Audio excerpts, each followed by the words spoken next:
വിശുദ്ധ യോഹന്നാൻ അറിയിച്ച സുവിശേഷം 21 അധ്യായം 1 മുതൽ 12 വരെയുള്ള തിരുവചന ഭാഗം.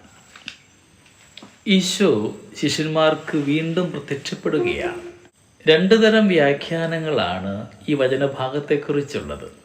ഒന്നാമത്തെ വ്യാഖ്യാനം ഇപ്രകാരമാണ്: ഈശോ അരുളി ചെയ്തിട്ടുണ്ടായിരുന്നു, ഗലീലയിൽ വെച്ച് നാം വീണ്ടും കാണുമെന്ന്.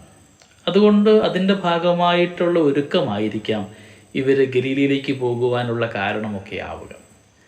രണ്ടാമത്തെ ഒരു വ്യാഖ്യാനം ഇപ്രകാരമാണ്: ഈശോമിശിഹായുടെ മരണത്തിൽ മനസ്സ് മടിച്ചിട്ട് പണ്ട് ഉപേക്ഷിച്ച തങ്ങളുടെ തൊഴിലും വഞ്ചിയും വലയും ഒക്കെ വീണ്ടും തിരഞ്ഞു പിടിച്ചുകൊണ്ട് പഴയ ജോലിയിലേക്ക് പോകുന്ന അപ്പസ്തോലന്മാരെ കുറിച്ചുള്ളൊരു വ്യാഖ്യാനം. മനസ്സ് മടിച്ചുകൊണ്ട് ഒരുപാട് കാലം ചെയ്ത തൊഴിൽ ചെയ്യാൻ പോയിട്ടും അവർക്കൊരു മത്സ്യം പോലും കിട്ടിയില്ല എന്നാണ് വചനത്തിലൂടെ നമുക്ക് മനസ്സിലാക്കുവാൻ സാധിക്കുന്നത്.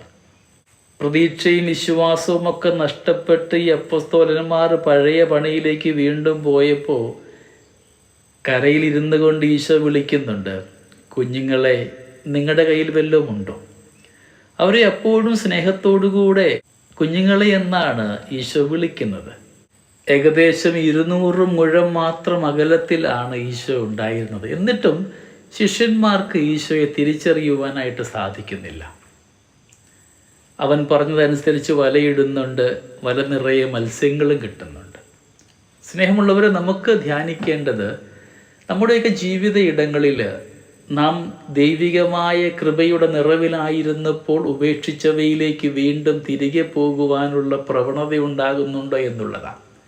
അപ്രകാരം പോകുമ്പോൾ ക്രിസ്തു കൂടെ ഉണ്ടെങ്കിലും എത്ര അടുത്താണെങ്കിലും നമുക്ക് അവനെ തിരിച്ചറിയുവാനായിട്ട് സാധ്യമാവുകയില്ല.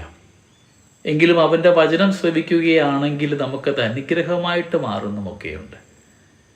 ഈശ്വര സന്നിധിയോട് ചേർന്നിരിക്കുവാനായിട്ട് ദൈവത്തിന് വേണ്ടി ഉപേക്ഷിച്ചവയൊക്കെ വിശുദ്ധിയോടുകൂടെ തന്നെ എന്നേക്കുമായി ഉപേക്ഷിക്കുവാൻ എത്രമാത്രം സന്തോഷദായകമാണെങ്കിലും സുഖമുള്ളതാണെങ്കിലും അവയിലേക്ക് വീണ്ടും തിരികെ പോവാതെ ഈശ്വര വിശ്വാസവും പ്രത്യാശയോടും കൂടെ ജീവിക്കുവാനായിട്ട് നമുക്ക് പരിശ്രമിക്കാം.